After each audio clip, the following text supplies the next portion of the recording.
नमस्कार, मैं हूं आपके साथ हरीश पाराशर और आप सुन रहे हैं घुश्मेश्वर गाथा।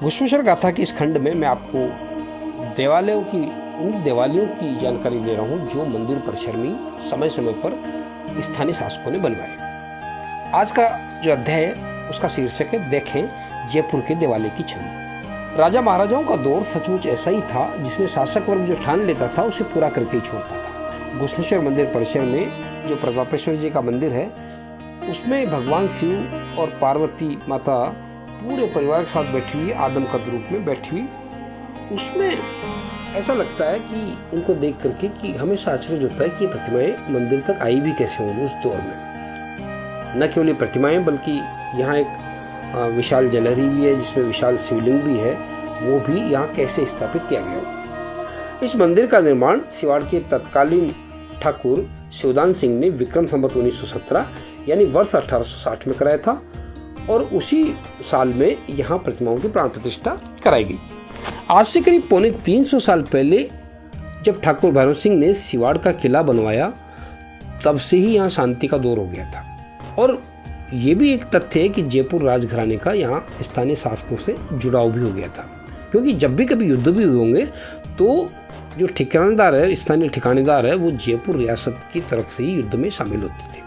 लेकिन जो उनकी रानियां थी, उन शासकों की, उनका ध्यान मंदिर के विस्तार की तरफ लगातार बना रहा। और ये भी एक संयोग है कि जो भी स्थानीय शासक हुए इस दौर में, उनमें ज़्यादातर का जो नाम की शुरुआत है वो शिव के नाम पर ही रही। रोचक तथ्य ये भी है कि प्रतापेश्वर जी की जो प्रतिमाएँ हैं वो प्रतिमाएँ ठीक वैसी है जैसी जयपुर के प्रतापेश्वर मंदिर में है। फर्क इतना ही कि जयपुर के तत्कालीन शासक सवाई प्रताप सिंह ने विक्रम संवत 1851 यानी वर्ष 1794 में जयपुर के सिटी पैलेस के पास चांदनी चौक में प्रतापेश्वर मंदिर का निर्माण कराया और स्थानीय शासकों ने, सिवाड़ के शासकों ने इसके 60 वर्ष बाद कराया। 60 वर्ष बाद जब सिवाड़ में ठाकुर शिव सिंह के उत्तराधिकारी के रूप में ठाकुर शिवदान सिंह का शासन था तो वो भी शैव मत की परंपरा को कायम रखे हुए थे।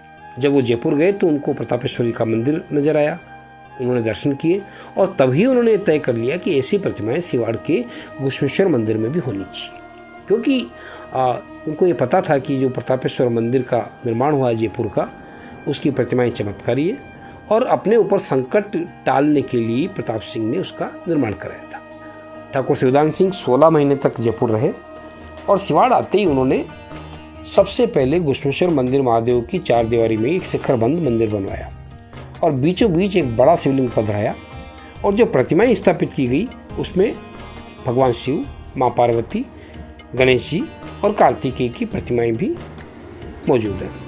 और दोनों तरफ जो है एक एक शिवगण दोनों तरफ प्रतिष्ठित कराए गए। जो हमारे पास दस्तावेज उपलब्ध हैं इस मंदिर के निर्माण से जुड़े, उसके अनुसार फाल्गुन बुद्धि 13 संवत 1917 को महाशिवरात्रि के दिन इन प्रतिमाओं की प्राण प्रतिष्ठा कराएगी। अगले दिन शिवरात्रि के मेले में सभी श्रद्धालुओं को ठाकुर साहब की तरफ से भोजन दिया गया, जीवन किया गया और इस मंदिर का जो नामकरण था वो भी जयपुर की तरह प्रतापेश्वर महादेव ही रखा गया। सवाल इन प्रतिमाओं के बनने से ज़्यादा यह था कि जयपुर से सिवाड़ इनको कैसे लाया गया होगा।